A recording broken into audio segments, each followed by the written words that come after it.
All right, welcome back to Ozarks Live. We get to welcome author Tim Ritter to Ozarks Live today. It is great to have you here. Well, thank you for having me. Well, let me tell you how I found him.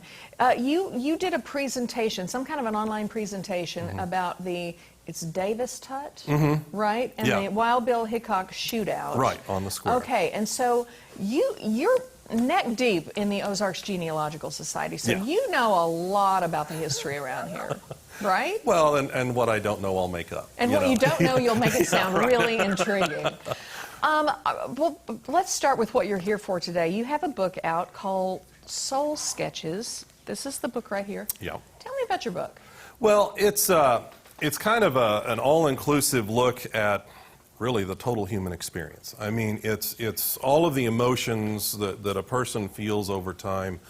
I think we as humans have a tendency to feel like we're all alone when we're going through certain things, whether they're good or bad or silly or stupid or whatever.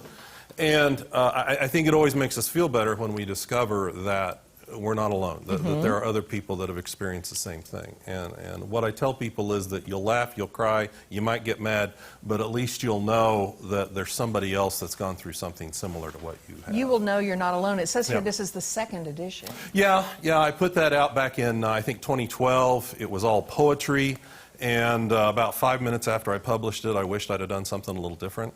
And so I went back and added some short stories to it, stuff like that. And really about 95% of what's in there is actually true. It actually happened. Wow. Yeah. Cool. Have you always been a writer? Yeah, pretty much. Started when I was about 9 years old and just kind of wrote, for my own enjoyment. Wrote a couple of terrible books when I was in elementary school and had a cartoon strip in junior high and just continued writing. And then I was keeping a journal in college and kind of got bored with it and thought there's a way to dress this up. I can do this in a more interesting way. And so started dabbling with poetry and just continued on through the present Now, did day. you grow up around here? Yeah. Born and raised here in Springfield. Born and raised here. Yeah. Okay, so when you do these talks like I think you called it Big Bucket of Ugly, down on the square, when you do these talks, do you just love getting into the history of that and sharing that with people? I do, and really one of the fascinating things about history, and whatever you happen to be talking about pertaining to history, is a lot of times there are a lot of different versions of what happened. When I was starting to work on the Tut-Hickok thing, I found out there's 4 different versions of what happened that day.